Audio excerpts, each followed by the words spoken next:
कधी. ओके. मी आता रेकॉर्डिंग करायला लावलं तुम्हाला. गुरुजी मी बोलू का? हा बोला. हा म्हणजे मी आता जसं गुरुजींनी सांगितलं म्हणजे म्हणजे असं हे नाही म्हणते कोइन्सिडेंटली माझं ऑफिसमध्ये संध्याकाळचं मेडिटेशन होतंय आणि मेडिटेशन ऑफिस मधून झाल्यानंतर ना इतकी फ्रेश असते की घरी गेल्यानंतर म्हणजे ऑफिस मधलं जे स्ट्रेस असतो तो हा, सगळा निघून जातो आणि ते मी माझ्या मुलीबरोबर चांगली म्हणजे शांत असते आणि एन्जॉय करते. व्हेरी आणि आज गुड. दुपारी पण केलं लंचच्या आधी. पण त्याच्यानंतर जनरली लंच केल्यानंतर जनरली ऑफिसमध्ये कंटिन्यू बसल्यानंतर झोप येते पण मला झोप काही नाही आली आणि उलट माझे जेवढे ऑफिसचे प्रॉब्लेम होते ते सॉल्व्ह होत गेले आणि शांतपणे ते हँडल केले. Very nice. फॅन्टास्टिक. छान रिझल्ट येत आहे. ओके. लिसन टू बॉडी म्हणजे शरीराचं ऐका. शरीर बोलत असतं, त्याच्याकडे तुम्ही लक्ष देत नाही, ते लक्ष देऊन तुम्ही शरीर काय म्हणतं ते ऐकायला पाहिजे. Very nice. ओके. सगळे रोग तुमचे निघून जातील. हा. हा, तुम्ही रोज मेडिटेशन केलं तर स्ट्रेस घेतला नाही तर सगळे रोग निघून जातील. त्यामुळे आनंदी राहा हा. असं सांगू. सो युजली होतं काय, आपलं मनाप्रमाणे आपण वागायला लागतो, शरीरचे विचारत नाही. म्हणजे की शरीराला भूक लागले का नाही हे बघतच नाही. समोर दिसलं खायला लागतो, कुठं पार्टीमध्ये गेलं खायला लागतो. शरीरचा विचार करतो का भूक लागले का नाही आहे, त्याचं सिग्नल बघतो का नाही आहे. तसं एस्पेशली लेडीज जे आहेत ना, एकदा कामात गुंतलीत, हे झाल्यानंतर करू, ते झाल्यानंतर करू, ते झाल्यानंतर खाऊ, जेवण पण नाही करत, असंच चाललेलं असतं 3 वाजता 3 वाजूपर्यंत. मग नंतर लक्षात अरे अरे अरे अरे जेवायचं आपलं जेवढं रोज गेलं. लक्षात आलं. सो न कळता आपण थोडंसं गुंतून जातो, कशातून, मनातून. ओके. क्लिन्जिंग प्रोसेसमध्ये आपण जायला लागतो, आपलं शरीरच्या बद्दल आपण ऐकतच नाही आहे. सो गुरुजी काय म्हणतात की तुमचं अगोदर शरीरचं ऐका. आणखीन कुठल्याही सिम्पटम्स जे आहेत ना, कमीत कमी नाही म्हटलं तर आठवड्या अगोदर येतो. जे तुम्ही आजारी पडणार असाल किंवा तुम्हाला ताप येणार असेल, हे सगळं तुम्हाला आठवड्याचा अगोदर सिम्पटम यायला लागतो. ओके. आणखी बरंच जे आहेत महिन्याच्या अगोदर किंवा कुठले कुठले आहे ना 2 महिन्याच्या अगोदर, 3 महिन्याच्या अगोदर, इवन शरीर जायचं असलं तर 6 महिन्याच्या अगोदर सिम्पटम्स द्यायला लागतो. हा. काय म्हणता ज्योती? नाही काही नाही. काय नाही. ओके. सो त्यामुळं बुद्धा मी मागच्या वेळेला म्हटलेलं होतं किंवा माझा आजोबा पण ते पण असेल, असं बऱ्याच जणांनी जे आहेत ते ऑलरेडी त्यांना कळलेलं असतं की येस आता माझं जास्त दिवस नाही आहे, मग सगळं वाइंडअप प्रोसेसमध्ये जायला लागतात. ओके. सो नो डाऊट आपल्याला त्याच्यात नाही जायचं. आपल्याला काय करायचं आहे, आत्ता आपल्याला बसून बसून पाठ दुखत असलं तर थोडंसं मध्येच काय करायचं, असं थोडंसं स्ट्रेच करायचं आहे किंवा असं साईडला घ्यायचं थोडासा. ओके. हे कधी जाणवतो? पाठीला कळ लागते तेव्हा. नाही, खूप वेळ बसल्यावर. नाही, शरीर स्वतःची बॉडी काय सांगते हे लक्ष दिल्यावर, लक्ष पाहिजे आपल्या बॉडीकडे. नाही. आपण आपल्या शरीराबाहेर राहत असताना, ओके, सो आपण ह्याचा अवेअरनेस वाढवत जातो. म्हणजे टी व्हीमध्ये गुंतला की कळतच नाही चुलीवर काय चाललेलं बोलायचं. मग उतू आल्यानंतर लक्षात येईल अरे अरे अरे काहीतरी उतूसारखं काहीतरी जळल्यासारखं आलं बरं असं. म्हणजे ह्याच्यात काय होत आहे, सगळं लक्ष कुठं आहे, अवेअरनेस कमी, सगळं अवेअरनेस लक्ष कुठं आहे. डायव्हर्जन जास्त आहे. येस. मग अवेअरनेस कमी आहे. ओके. लक्षात आलं. तसं आपलं शरीरचं पण अवेअरनेस आपल्याला कमी व्हायला लागतं. कधी कधी दात दुखत असतो पण इंटरेस्टिंग सिरियल लागली किंवा गाणं लागलं, दात दुखायचं काय होतं, थांबून जातो. थांबून जातं. ओके. अरे काय मग जसं सिरियल बंद झाला, हा दुखत इकडं हो म्हणून लक्षात येत आहे. सो गुरुजी काय सांगत आहेत की तुमचे सिम्पटम्स जे आहेत, ओके, ते अगोदरच सांगत असतो. आपलं शरीरभर पण राहणे, बाकीचे बरोबर पण राहणे. ओके. सो ह्याला आपण म्हणतो अवेअरनेस, बी अवेअर. ओके. लक्षात येत आहे. येस. खूप छान सांगत होता. नेक्स्ट अजून काय समजून घेतलं?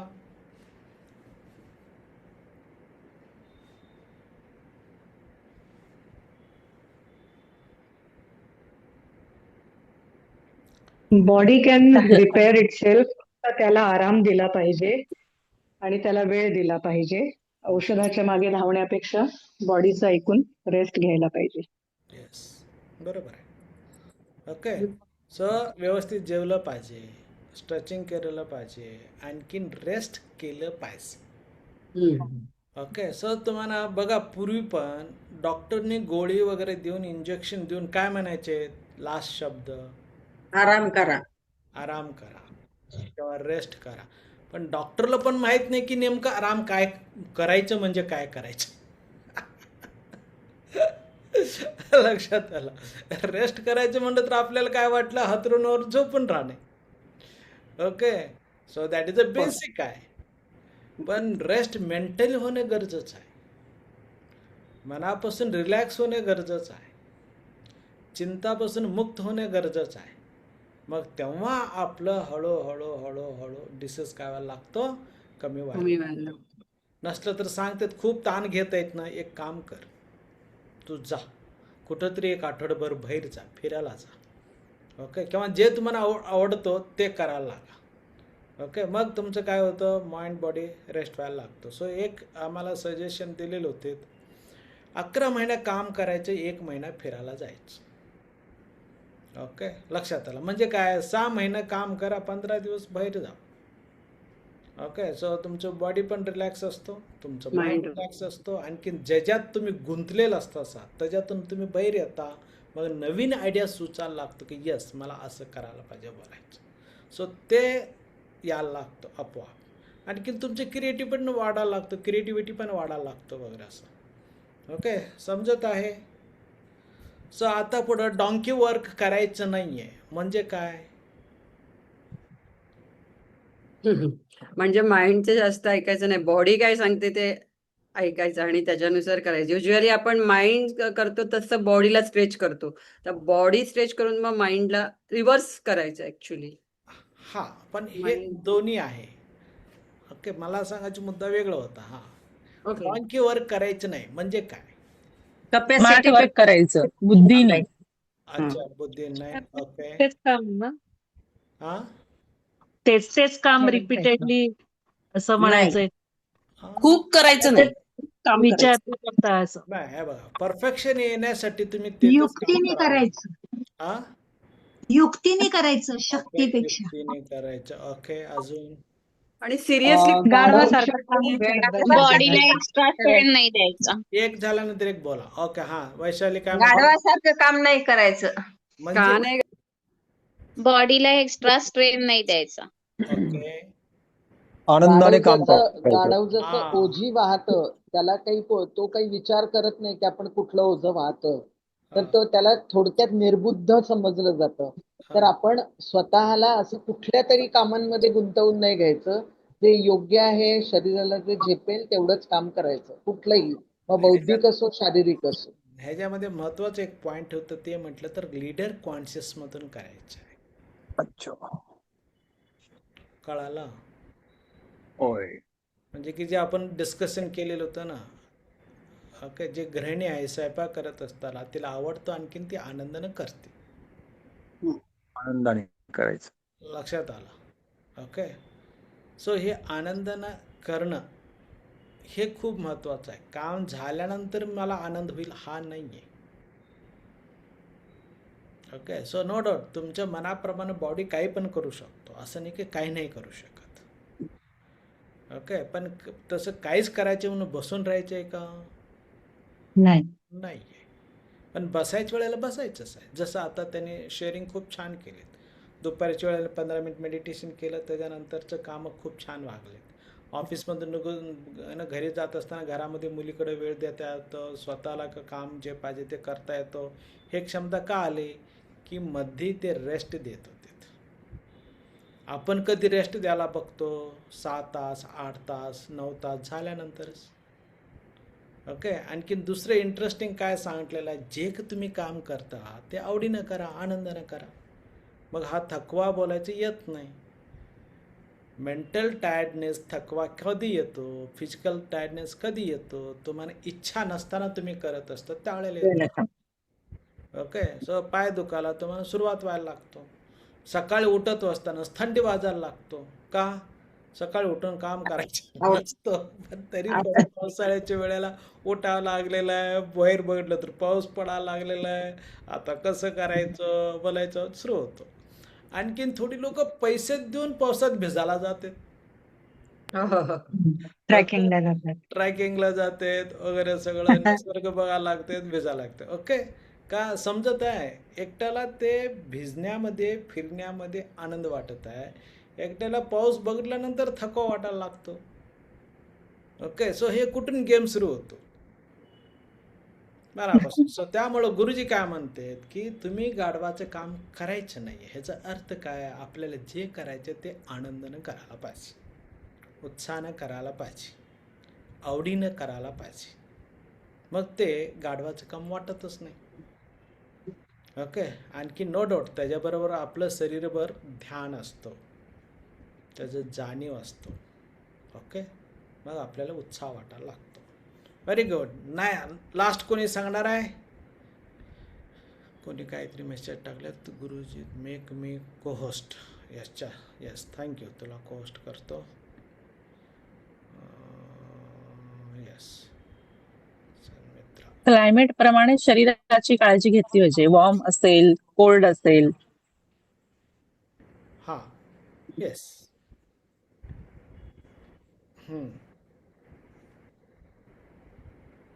म्हणजे केअर केली पाहिजे. आपल्या बॉडीला काय वाटतं प्रोटेक्शनसाठी असं. बरोबर आहे.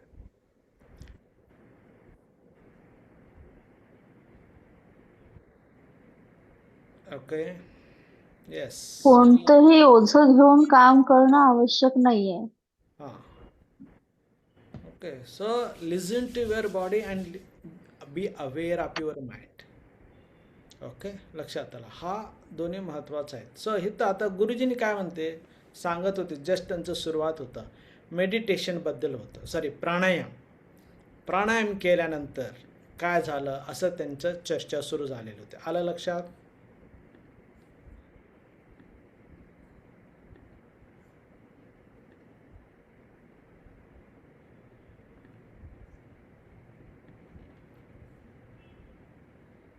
Share zoom window.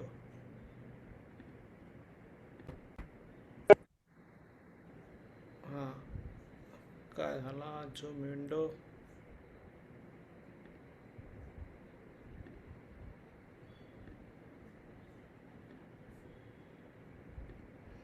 आता ऐकू येतो? दिसतो? हो हो. and cervical. There are 3 lobes. Each lobe is activated by these 3 pranayams. Lower, middle and upper. नीट ऐकायला येत नाही. Thoracic breathing, abdominal breathing. हां, ऐकू येतं मी बोललेला? सो आपण हे प्राणायाम शिकलेलं होतं ना, त्याच्याबद्दल सांगत आहेत. कनिष्ठ, मध्यम, ज्येष्ठ प्राणायाम शिकलेलं होतं. विभागीय प्राणायाम बद्दल गुरुजी एक्सप्लेन करत आहेत. ओके, सर्वांना ऐकू येतो? गुरुजींचं नीट येत नाही, तुमचं येतं. तुमचा आवाज येतोय. थोडासा हे झालेला आवाज पण समजतो, मी सांगेन नंतर. You will see the applications as we go further. Pranayama means prana ayama. Extension of prana is called pranayama. Prana ayama. To extend the prana is called pranayama. Normally we breathe very shallow and the amount of prana we have is very small. As we do this pranayama, the energy goes on increasing inside. So your health will automatically become better. More pranayama we do, the more energy we have. All diseases go away. You live longer and longer. What is the difference between a dead person and a live person? In the dead person there is no prana. When the prana movement stops, person dies. there is prana apana flow happening. Prana apana flow. This is the main thing that keeps our life going.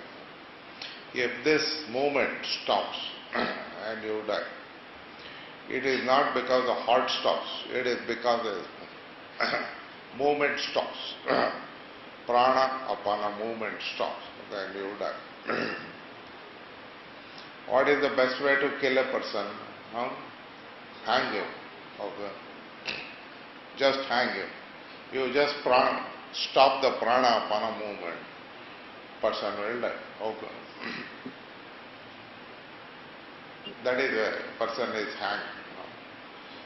By hanging, you stop the prana apana movement.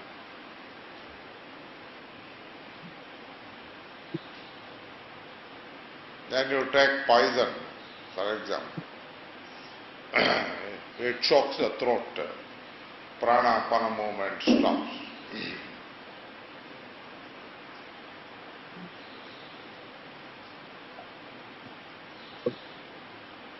A person can also die very easily by affecting the prana apana movement.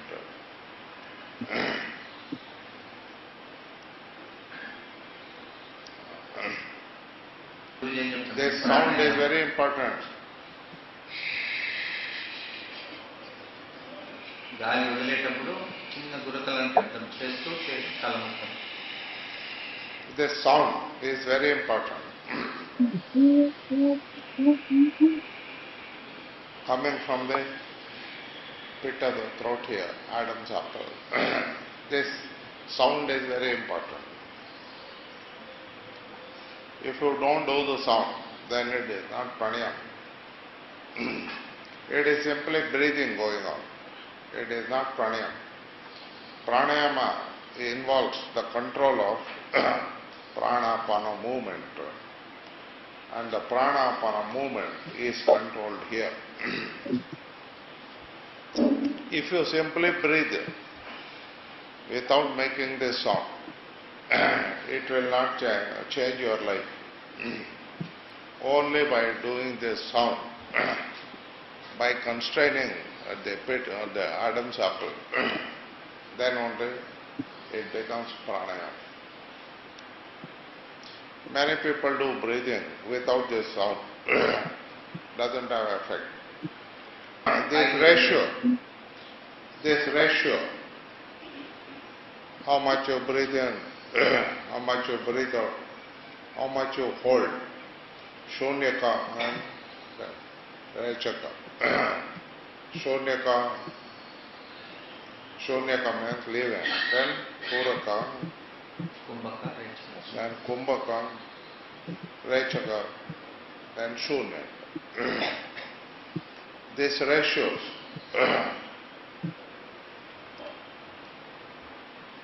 are dependent on the kind of treatment we are going through.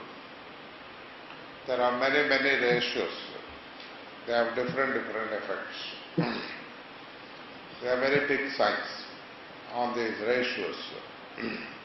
Right now, we want you to do 4:5:2 ratio.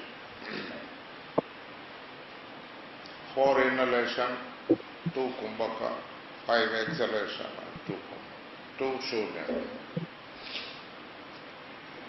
In some countries, it's a different ratio. For India, this is the ratio. If you do too much kumbhaka, it will heat up the system. 4:5:2, we have found, is a proper ratio for India. For this tropical climate, 4:5:2 is appropriate. If you do some other ratios, you will get into some problem. Having checked out what is appropriate for India, we have now come to 4:5:2. Many years of research we have done. What is the ratio?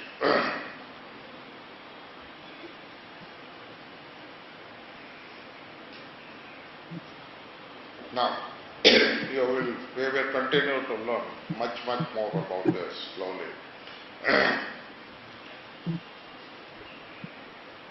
Now today we are going to look at food.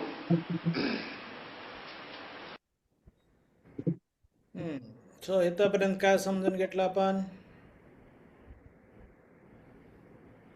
नुसतं श्वास घेणं आणि सोडणं हे झालं श्वासन.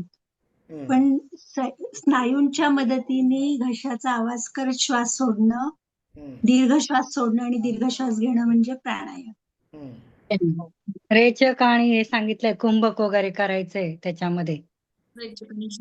रेचक आणि कुंभक करणे म्हणजे आणि 2 ते 5 त्या दरम्यान ते करायचं आहे. 4 सायकल स्टेज करायची 2 ते 4 5 पर्यंत सायकल 2 4 5 ची सायकल करायची. 2 4 2 5 2 4 2 5 2 5 2 4. हे प्रमाण भारतासाठी योग्य आहे. वेगवेगळ्या देशांमध्ये वेगवेगळं प्रमाण आहे, पण भारतातल्या ट्रॉपिक रिजन साठी हे प्रमाण बरोबर आहे. जर कुंभक 2 पेक्षा जास्त ठेवलं तर आपल्या शरीरातली हीट जास्त वाढू शकते किंवा इतर प्रॉब्लेम होऊ शकतात वेगवेगळं प्रमाण घेतलं तर. बरोबर. सो श्वास सोडत असताना घशातून आवाज करत श्वास सोडणं हे महत्वाचं आहे. ओके, आपण युजली कधी कधी ते करत नाही. ओके, सो आवाज पण दाखवलेत ना, असं करून आवाज पण काढून दाखवलेत. ओके, इथलं महत्वाचं आहे. ओके, हँग केलं तर माणूस गेला. हा, हँग केलं तर माणूस गेला. ओके, सो म्हणजे की ह्याच्यामध्ये 5 प्राण आहेत, त्याच्यामधलं महत्वाचं 2 सांडलेत. प्राण अपान. ओके, वर येणं आणि खाली जाणं. वर येणं हा ऊर्जा वाढायला लागतो, खाली जाणं एक्स्ट्रेशन जे काय असतं पोटातलं वगैरे मल वगैरे सगळं हे विसर्जन व्हायला लागतं. त्यामुळं प्राण अपान हे दोन्ही महत्त्वाचं आहेत. त्याच्यामध्ये व्यान उदान स्वान म्हणून येतो. त्यामुळं कुठलीही पूजा करत असताना पंडित नैवेद्य दाखवल्यानंतर हा 5 उच्चार करतो. कधी ऐकलं का? हो ऐकलं. हो. हा, प्राणाय स्वाहा अपानाय स्वाहा.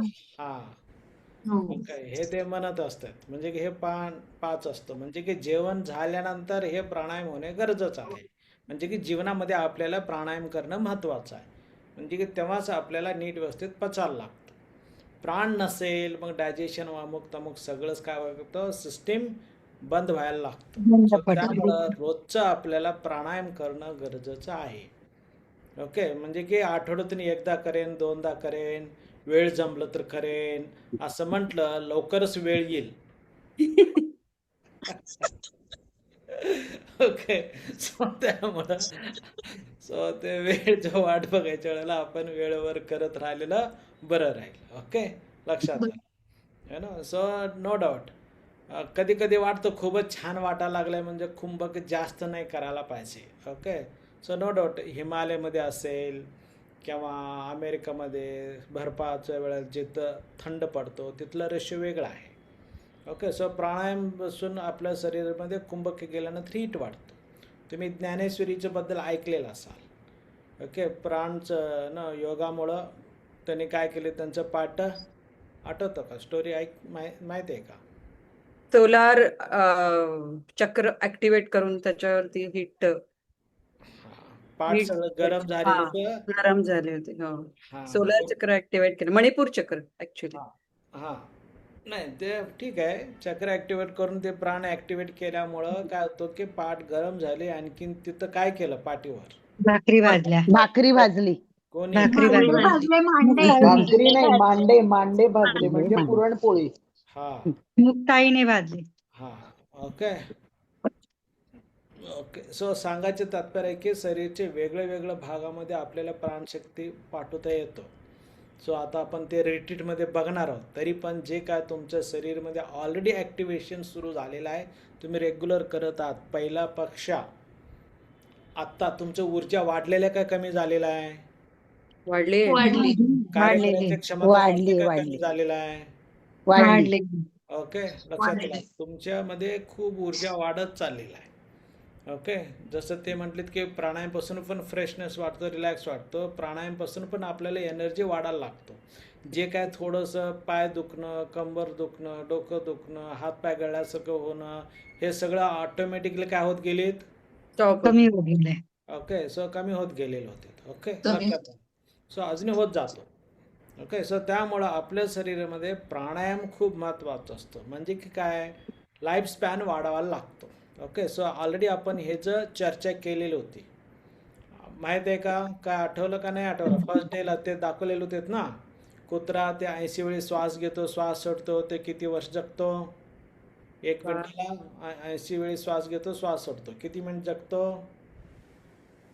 15 वर्ष जगतो. ओके, लक्षात आलं. सो तसं एकेकाचं प्राणीचं आहे ना, लक्षात आलं. म्हणजे तसंच आपण घोडा 1 मिनिटाला 30 वेळ श्वास घेतो, श्वास सोडतो, ते 30 वर्ष जगतो.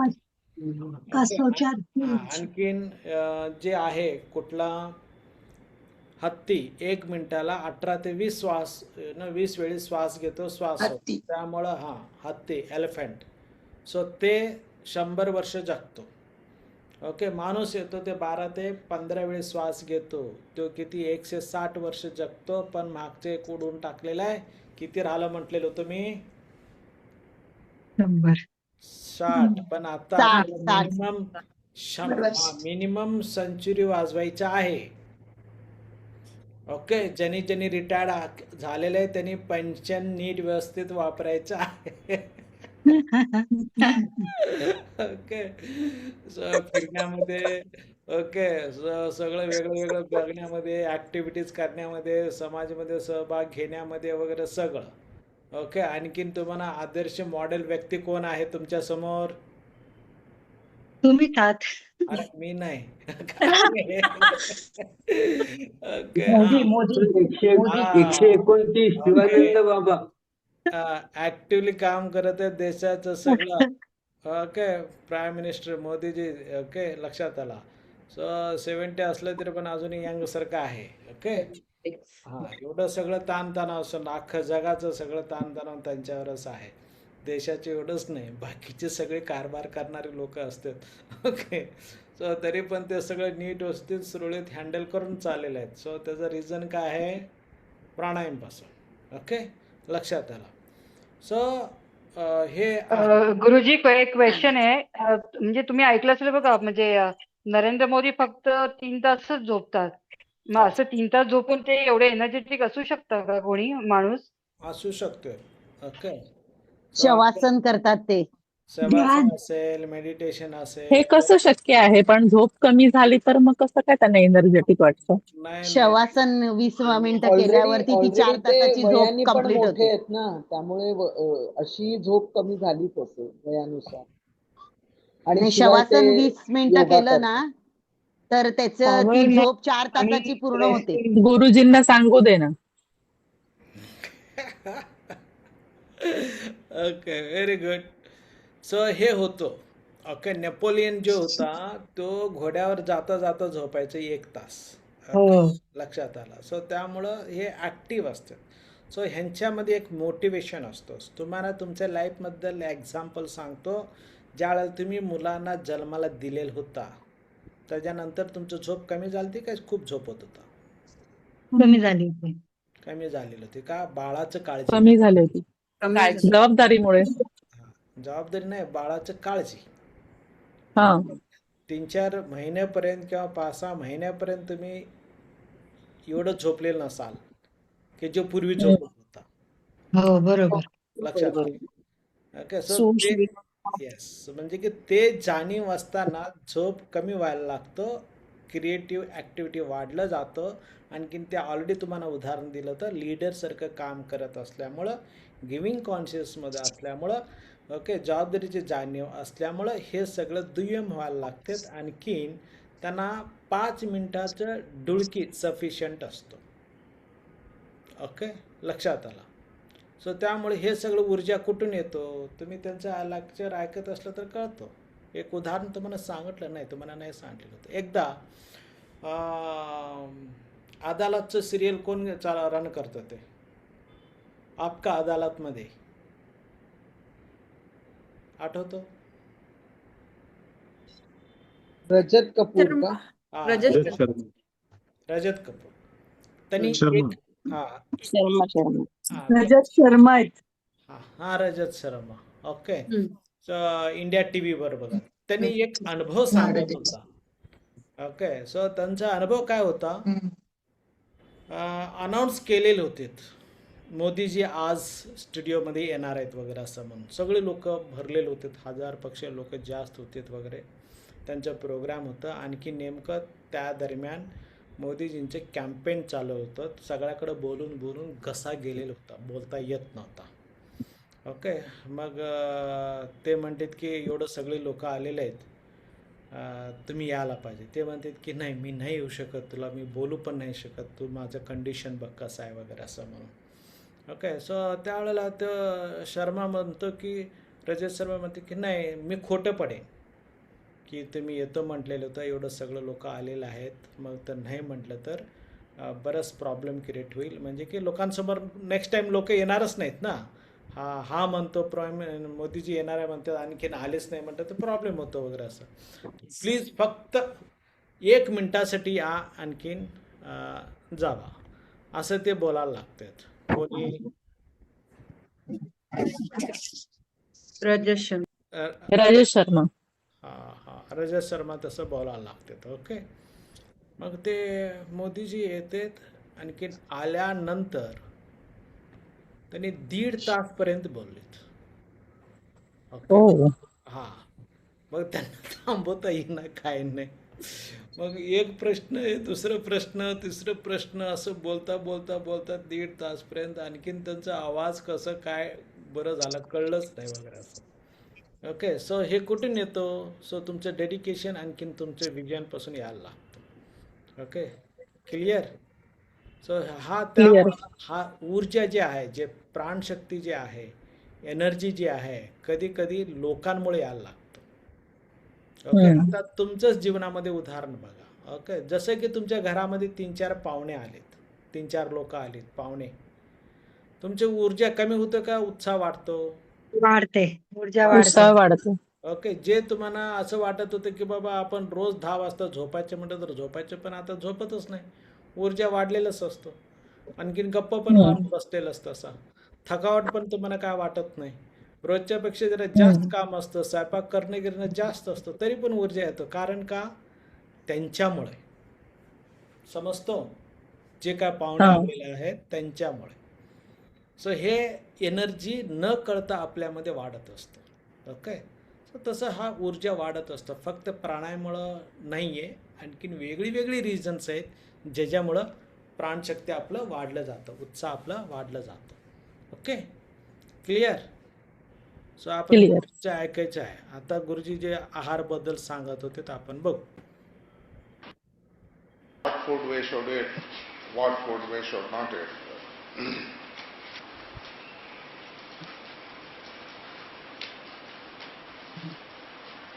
Whatever I am going to say now has never been said or never been said for, as far as I know, nobody has told this. This is a new research also. Even our previous SSY classes, we were telling differently. It is not correct. Now we are correcting our food. Many people will become very upset when I tell the truth about this. So far we were thinking, I was also thinking, that man and monkey, we are very similar, and what they eat, we also must eat. For millions of years, there was nothing like cooking.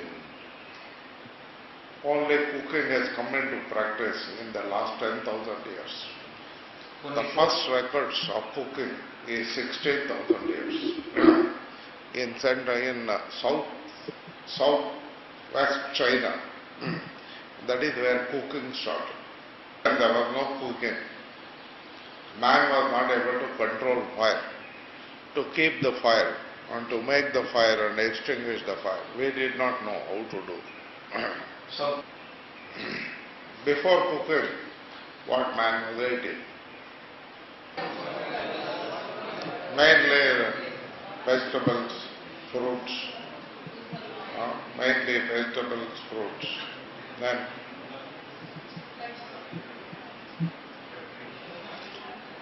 he was eating along with fruits and vegetables.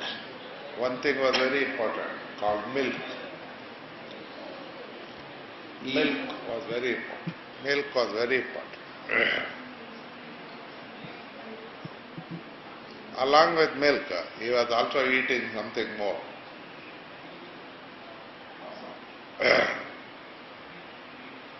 He was eating eggs also. Eggs, raw eggs. More important than all of this, he was eating one very important thing. He called raw fish.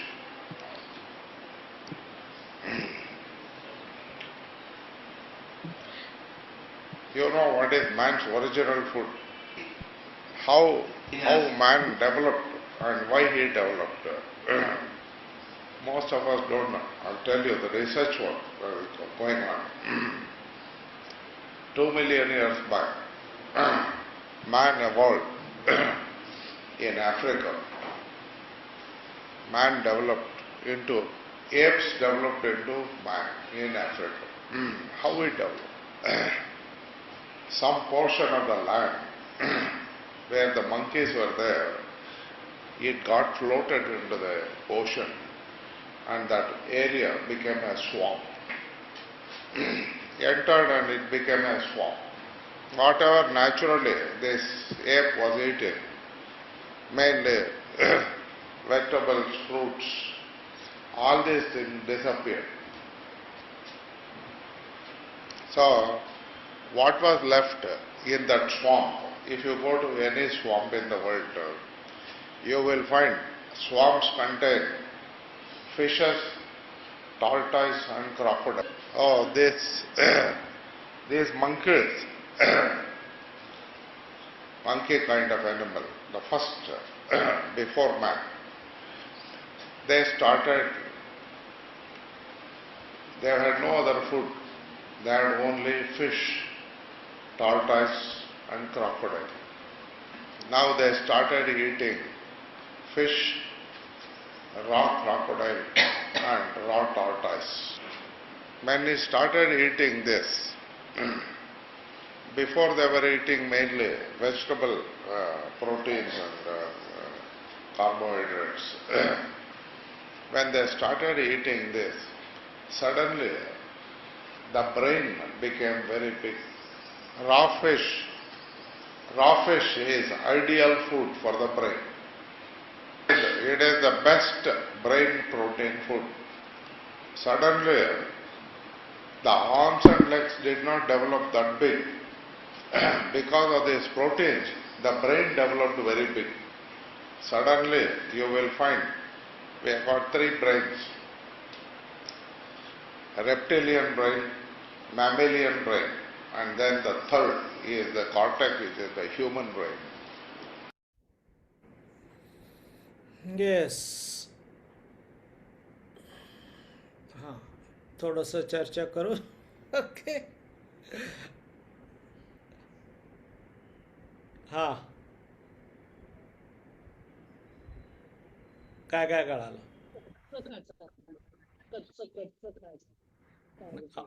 आवाज कमी येतो. काय म्हटलं? Hello. खा सांगितलं. हा बोला. कच्च हा कच्च जास्त खा. फिश सुद्धा कच्चा असं सांगत होते. हा दुधाबरोबर काहीतरी खायला पाहिजे. जर एग घ्यायचं तर रॉ एग घ्यायचं. आणि याच्यामुळे जे रॉ फिश त्यांनी खाल्लं किंवा त्यांना दुसरं काही फ्रुट्स वगैरे मिळाले नाहीत, म्हणून त्यांनी टॉर्टॉइज, क्रोकोडाईल जेव्हा फ्लेश खाल्लं, रॉ खाल्लं त्यांनी, तर त्यांचा ब्रेन डेव्हलप झाला तो त्या ह्याच्यामध्ये, प्रपोर्शन मध्ये. ओके. म्हणजे ऑल ऑफ सडन खूप चेंजेस आले त्यांच्या डेव्हलपमेंटमध्ये. बरोबर आहे. नुसत फळं आणि भाज्या खाऊन जे मिळत नाही ते प्रोटीन मिळाल्यामुळे ब्रेन जास्त डेव्हलप झालं. आधी माणूस व्हेजिटेबल आणि फ्रुट्सच खायचं. हम्म. नंतर इव्हॉल्वमेंट होऊन raw raw eggs, raw fish हे सगळं खायला सुरुवात केली.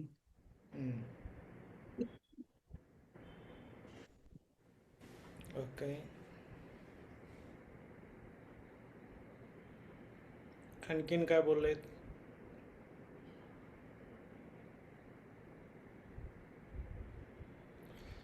सो पूर्वी आम्ही SSY मध्ये सांगत होतो, त्याच्यापेक्षा आता थोडंसं चेंज आलेलं आहे.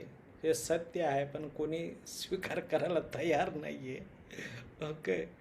सो ते सांगत होते जस्ट लाईक एप्स, ओके, किंवा माकड. सो आपण तसंच होतं. मग हे घटना साऊथ आफ्रिकामध्ये जे झालेलं होतं, जसं जंगल तिकडं खूप आहे, आणखीन जमीन पण खूप सुपीक जमीन आहे. आंब्याचं साईज असं मोठं मोठं आलं जात असते. ओके. सीताफळचं पण मोठे मोठे येत असते. तर हे सगळं खायचे. ओके. पण समथिंग एक ज्या वेळेला अर्थक्वेक झाला किंवा ज्वालामुखी फटली, त्यावेळेला एक बेट समुद्रात गेला. त्याच्या सगळं आजूबाजूला सगळं समुद्रच राहिला. ओके. मग ते खाल्ल्यानंतर जे काय जंगलामध्ये होते ते सगळं संपल्यामुळे तर काय दुसरं नव्हतंच. मग ज्यावेळेला समुद्रचे हे खायला लागलेत, मग तेव्हा हे सगळं काय झालं, डेव्हलपमेंट सुरुवात व्हायला लागली. ओके. सो हा प्रोसेस आहे. ओके. मग त्याच्यानंतर तुम्ही कोस्टल एरियामध्ये, कोस्टल म्हणजे काय कळालं? समुद्र किनारा. समुद्राच्या किनाऱ्यामध्ये जितकं लोक आहेत ते सगळी इंटेलिजंट लोक आहेत. तुम्ही बघायला लागलं तरी जितकंही बँक आहेत, सिंडिकेट बँक, युनियन बँक, जे काय बँक्स आहेत, हे सगळे इकडून आलेले आहेत. आणखीन आता मोठं युनिव्हर्सिटी माहित आहे का तुम्हाला? मणिपाल युनिव्हर्सिटी म्हणून. ओके. कॅनरा बँक वगैरे तिकडचं मंगळूर जवळचं हे सगळे. आणखीन जास्तीत जास्त हे कोस्टल एरियामध्ये राहिलेले लोक मुंबईमध्ये येऊन जास्त सेटल झालेत बिझनेस करता करता करता. नोकरी, बिझनेस. हा, नोकरी असून देत, बिझनेस असून देत, काहीतरी आयडिया वगैरे डोकं लढवून सगळं केलं जात असतं. आणखीन पूर्वी जे लढायला होते ते पण सगळे बंगाली लोक ऐकलं ना, सुभाषचंद्र बोस वगैरे सगळं, ते इकडचे सगळे ते पण माश्या खातात. ओके. सुरुवातीला गुरुजींनी हे नॉनव्हेज खायचे नाही वगैरे असं भरपूर ते सांगायचे. ओके ना. मग गोव्यामध्ये क्लास घ्यायला लागल्यानंतर मग गोव्याची लोक क्लासला येतच नव्हती ते SSY करायला. मग तिकडचं जे जेवण आहे गोवन लोकांना लोणचं सारखं मासे खाते, छोटी छोटी करते एव्हरीडे देणे. ओके. मग ते म्हणतात की ठीक आहे, गोवन लोकांना परमिशन दिलं, जाऊन दे, ते खाऊन देत म्हणून. ओके. लक्षात आलं. मग तेव्हा लोक थोडंसं SSY करायला लागले. लक्षात आलं. सो पण तुम्ही थोडंसं निरीक्षण करायला लागलं तर अजून एक पॉईंट आहे. काय पॉईंट आहे? कोकण साईडला जे समुद्राच्या किनाऱ्याला जे लोक राहतात ना, ते WWF काय आहेत का स्लिम आहेत? स्लिम आहेत एकदम. ओके. लक्षात आलं. म्हणजे काय होतं, त्यांनी असंच बसून राहिलं तरी पण घाम सुटतो, आणखीन बारीक झालेलं असतं. लक्षात आलं. सो त्यांचं चलणं फिरणं वगैरे सगळं नॅचरली असतं. आणखीन त्यांच्या शरीरामध्ये फॅट हा राहतच नाही आहे. ओके. लक्षात आलं. त्यामुळे एक डिपेंड आहे माशावर. ओके. मग ते त्यांना फिश नाही भेटलं तर थोडंसं पुढं आलं तर त्या कोस्टल एरियामध्ये मॅक्झिमम कुठलं फळ निर्माण होतो? नारळ, कोकोनट. नारळ. नारळ, आणखीन ताडगोळे, नारळमध्ये काय आहे? पाणी, पाणी प्रोटीन. झालं. मिनरल. मिनरल्स असे. आणखीन खोबऱ्यामध्ये ऑइल आहे ना. कठीण होतं सर तिकडे. त्यामुळं कोकणवाल्यांचं तुम्ही जेवण बघा, सगळ्यात कोकोनट. सगळ्यात कोकण, सगळ्यात त्याच्याशिवाय काहीच नाही.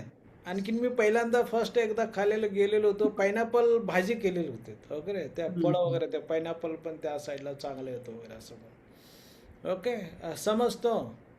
म्हणजे की एक फिशकडून तर ऑइल भेटतो, नसलं तर कोकोनट थ्रू ऑइल भेटलं जात असतं.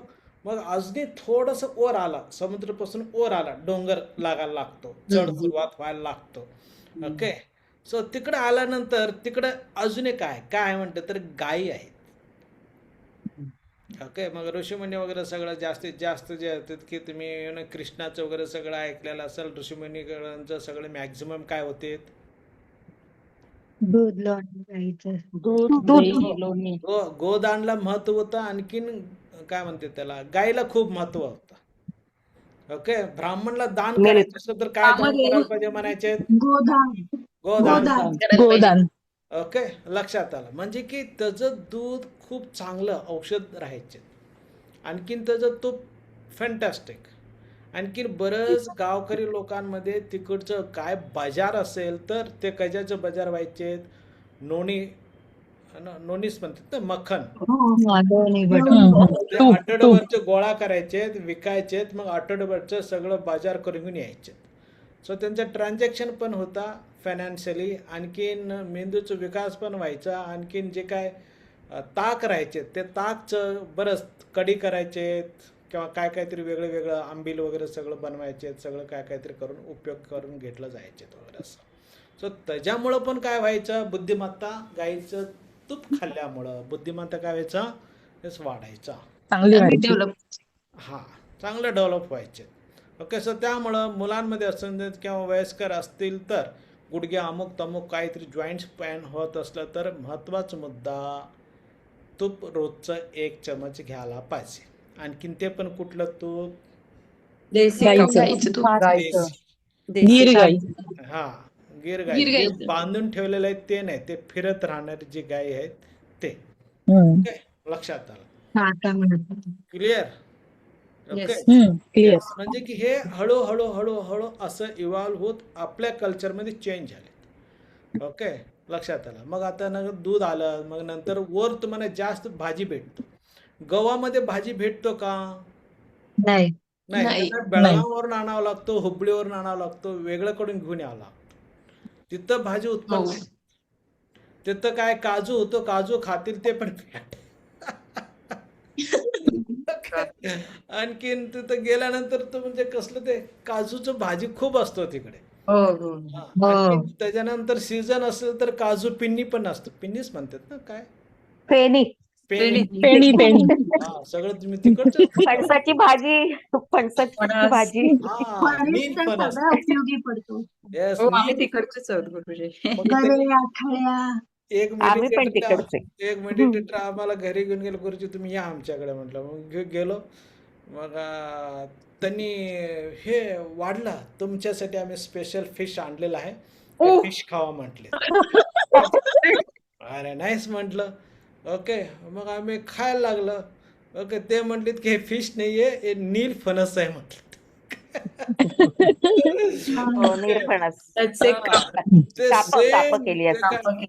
फरक वाटतच नाही असं ते म्हटलीत की तुम्ही फिश खाता काय नील फिश, काय ते नील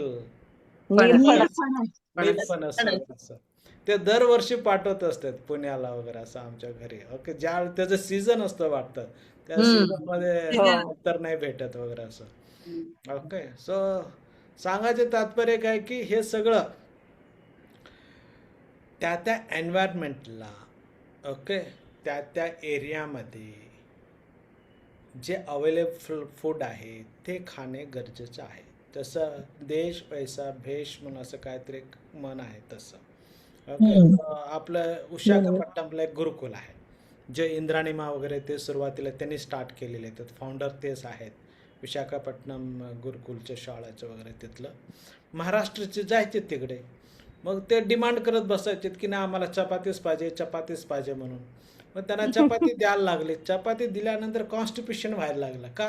त्या एन्व्हायरमेंटला ते सूट नाही. ओके. लक्षात. मग तिथं काय रसम डोसा, इडली, भात वगैरे हे सगळं स्टार्चच पदार्थ. ओके. मग तिकडून आल्याबरोबर महाराष्ट्रामध्ये तुटून पडायचे भाकरी पोळी खाण्यासाठी वगैरे असं. ओके. सो ते पण माइंडसेट आहे की आपलं काय खायला पाहिजे वगैरे असं सगळं. ओके. गुड. सो आता आपण पुढं बघायला हवं. सो अजून एक महत्वाचं शेवटचं गुरुजी टप्प्याला आलेले आहेत की 3 प्रकारचे काय आहेत, ब्रेन आहे. ओके. एक reptile brain, mammal brain, human being. Human being. Okay. So आपण तिथं आलेलो होतो. that convoluted toothpaste kind of brain that we have. Suddenly the brain started becoming very big and it became like toothpaste-like structure. When you press a toothpaste, it will come. Like that our whole brain began to develop very, very fast. It is because of raw fish, crocodile and tortoise, raw tortoise. Elephant may be very big, but its brain is small. Man may be small, but his brain is very big. So man began to think. Man became very intelligent. Now slowly he understood how to conquer everything because of the big brain, lot of intelligence. Now he understood how to get out of that island, and man got out of that island and came to the mainland. As long as he stayed near the sea, he had fish. He was eating fish. And they were also getting fruits, vegetables. Oh, they started eating fruits, vegetables plus fish. Basically, man is not a vegetarian. Man is a fisharian. Okay. So Manishi, Man is not a vegetarian. Man evolved because of eating fish. If you eat only raw vegetables and fruits, you will not get enough protein. You will find lot of problems. Brain is not getting enough food, so you will get into problems. Extended monkey food is not man's food. Man is not a monkey. Because of the brain, big brain, we require lot of protein. While monkeys can survive on fruit and vegetable proteins. I thought initially man was a fruitarian. Man is not a fruitarian. Man is mainly fisharian. Okay. You can eat fish and survive, but you cannot fish fruits and survive. Not possible to survive. I have tried this myself many times. I am trying to live only on fruits and vegetables. How many times I tried, I failed. Suddenly I would get into problems. Fainting, whole nervous disability. Everything failed, nervous. Even now today, because of 30-40 years of trying to practice raw foods as the main food of man, I thought that is the main food of man. So I said all this cooking is no good. We must get out of cooking and only eat raw food. So I ate mainly raw food. And some people from America, they started telling that this milk is not a food for man. Milk is only food for the cows. Cow's milk is only for the calf, not for the thing. Then they started showing all kinds of things. What happens if you take milk? They are taking excessively milk and processed milk in America. So that is causing a lot of problems, allergies, this, that and all. So I too thought that milk is not good. So we eliminated milk from our diet also. So without milk, only raw vegetables, raw fruits.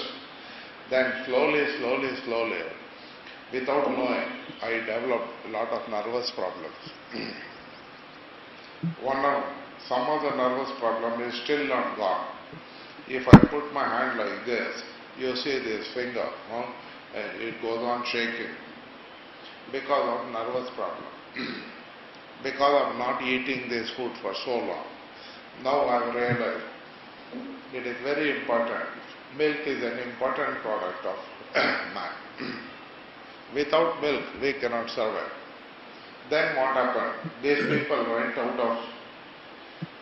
the coastal area, they went inside. When they went inside, they had no fish available easily. Fish is very easily available by the sea and you can catch it and do. But if you come inside, fish is not easily available. Then man began to find out what to do. We require this protein, where to get. Then they befriended the cow and they gave protection to the cow and took the milk of the cow. And the milk cow is high protein, not human milk, but this milk is high protein. So they started having cow as a very important companion of man. Okay. Cows became very holy because cow's milk was as important as any other food. So it began to be treated as God. Because we are taking its milk, we should treat it as God, as our mother. And so milk, cow became a very holy thing. Cow was an important protein provider. You can survive on milk and fruits and vegetables, but without milk you cannot sustain. But the best food for man is what? Fish is the best food in the world. I have not gone to Japan. Japan is a difficult country because nobody talks English. Everybody talks only Japanese. All the signs are only Japanese. If you go there, you will not know where to go, what to do. So you will not find much visitors in Japan. While in other countries, they at least have Roman letters. You can read, you can do something. It is very few tourists are there in Japan. While if you go to other countries, a lot of tourists are there. So Japanese have somehow prevented the tourists from coming in. They have protected the country very well. They will not allow foreigners to come in. But they have maintained a very, very fantastic culture of discipline. You will never find anywhere. They have got tremendous respect for the king. They have tremendous respect for elders. They treat them very, very well. Their culture is, as far as I have seen, the best culture. I have not seen the Chinese culture fully, but Japanese culture is fantastic. I was in Tokyo for about 21 days teaching SSY class. I was in railway station, Tokyo railway station, for a few hours. Thousands of people are moving across. I was standing for several hours. I did not see one single person who is as fat as you. You would not be considered a fat person, but in Japan you would be considered a fat person. A person who would be considered normal is him, he would be considered a normal person in Japan. Please stand. Okay. This is the shape of a Japanese. Okay. I was there. Thousands and thousands of people. All of them are having this shape. I never saw one single person who is overweight of this size. Not one single person I saw. Same with women. They are 80 years old. They look like 16-year-old. I never saw one fat Japanese woman. Never saw one fat Japanese man. Fantastic, no? One, not even one I saw. What do you say? They are the healthiest people I've seen on earth. Healthiest people. You know, how many people who is 100-year-old, how many 100-year-old people is in Hyderabad or Bangalore? There may be a few women, I know some women who lived for 120 years. My two grandmothers, they lived for 120 years. But how many are there? Rarely anybody hits 100, okay? If anybody hits 100, it is made into big celebration. Do you know how many 100-year-olds are there in Tokyo? No? Thousands. Their average lifespan is more than 80 to 85. Average lifespan. Healthiest people on earth. Do you know the IQ of a Japanese? They have got the highest IQ in the world. Maximum percentage of people above IQ 130. Why they are so healthy? You know why? They eat raw fish. Sushi is their food. Sushi is raw fish with some rice. That is their main food. They are the only people I know who are eating raw fish even today after millions of years. If you want to be intelligent, if you want to be thin, if you want to grow very healthy, what you must eat? Raw fish. Say, I have been brought up in a Brahmin family. I can't imagine myself eating raw fish, but that is the food you must eat. Among Brahmins, there is a group called GSBs, Gaud Saraswat Brahmins. Gaud Saraswat Brahmins. They migrated from Bengal and they are mainly located now in Konkan region, in Goa, Udupi, that area. They are called Gaud Saraswat Brahmins. They are the most intelligent Brahmins in the world. Brahmins are already very intelligent. Out of the intelligent Brahmins, the highest intelligent Brahmins are Gaud Saraswat Brahmins. There is a small town called Manipal. All of you know Manipal. Manipal University. Manipal is a very, very small village. Small village. That is the place where all these GSBs stay. That is a GSB village. Out of this small village, 3 important national banks have started. Manipal is the starting point for 3 important national banks. Canara Bank, Syndicate Bank and Vijaya Bank. These 3 started from this small village, 3 national banks. Manipal Hospital is the most famous hospital of Karnataka, probably in India. Most important educational institutions of Karnataka come from Manipal. Most important contribution to the country in economics, there was one T.F. Pai. He was a Gaud Saraswat Brahmin. He was Minister of Industries and developed fantastically the country. I am just correlating, okay? Those who eat fish will be very intelligent. It is up to you. We can also survive on milk and fruits and vegetables. But if you leave out milk, you cannot live. It is very hard. All kinds of problems will develop. Oh, it is very important.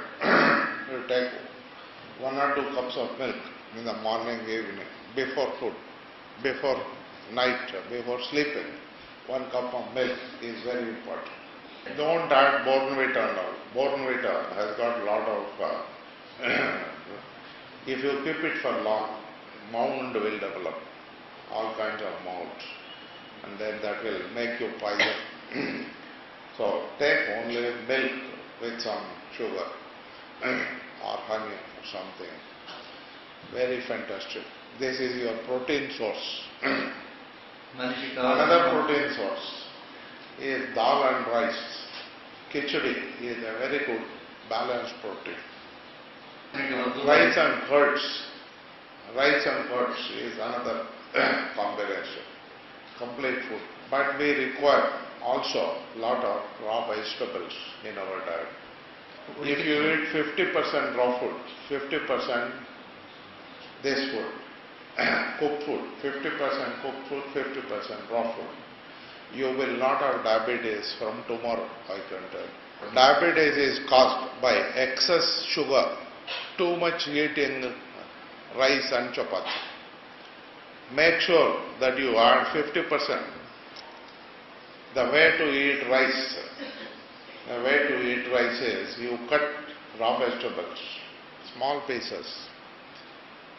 The size of rice, you cut them, and then you mix it with the rice 50-50. Make that as your rice. Take that and then eat along with sambar or curds, whatever you eat. By eating 50%, guaranteed, you will not eat too much food because raw food will fill up your stomach and gives lot of fibers. The thing motion is very easy. You will not eat too much. If you eat raw food after the food, you have already filled up the stomach. If you eat raw food before the food, you have already filled up the stomach. You will feel hungry afterwards. So the best food is only 50% raw food, 50% cooked food mixed together. That becomes your base from which you eat. Please practice this from today. 50%, 50%. You don't go on completely raw food. If you are going on completely raw food, you must take milk. Plus you must take fish if possible. Eggs also. Egg is very good protein.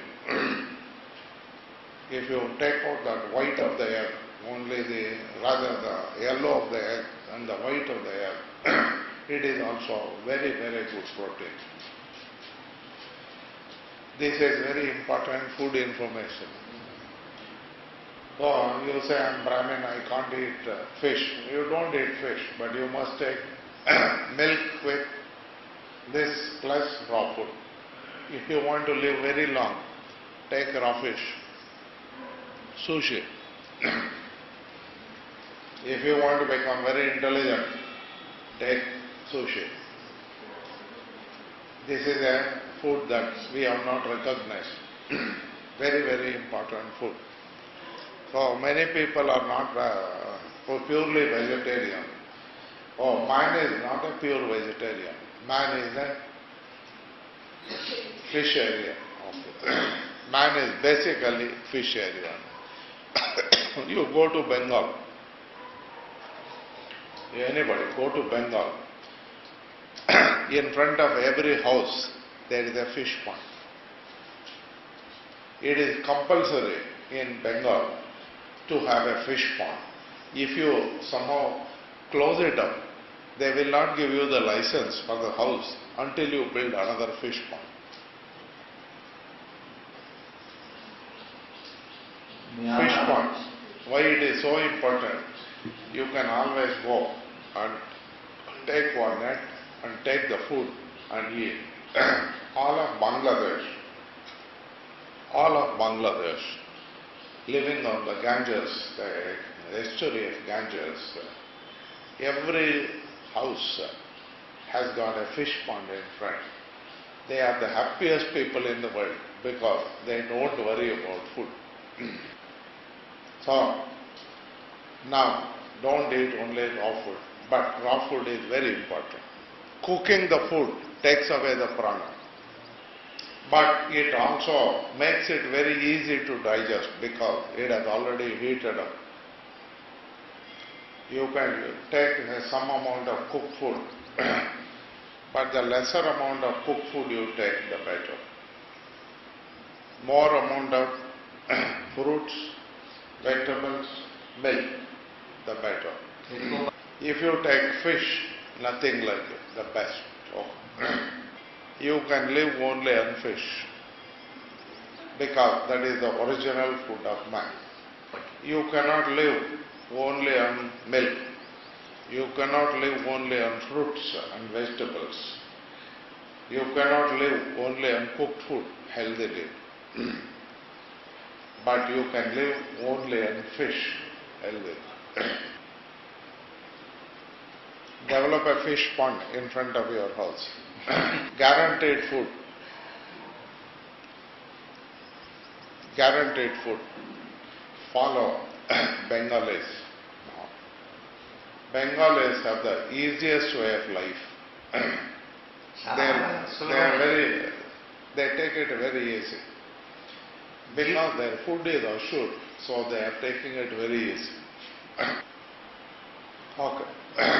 You have any question? No.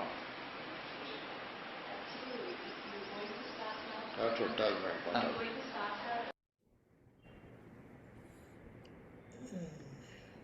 जय गुरुदेव. Yes, काय काय समजलं?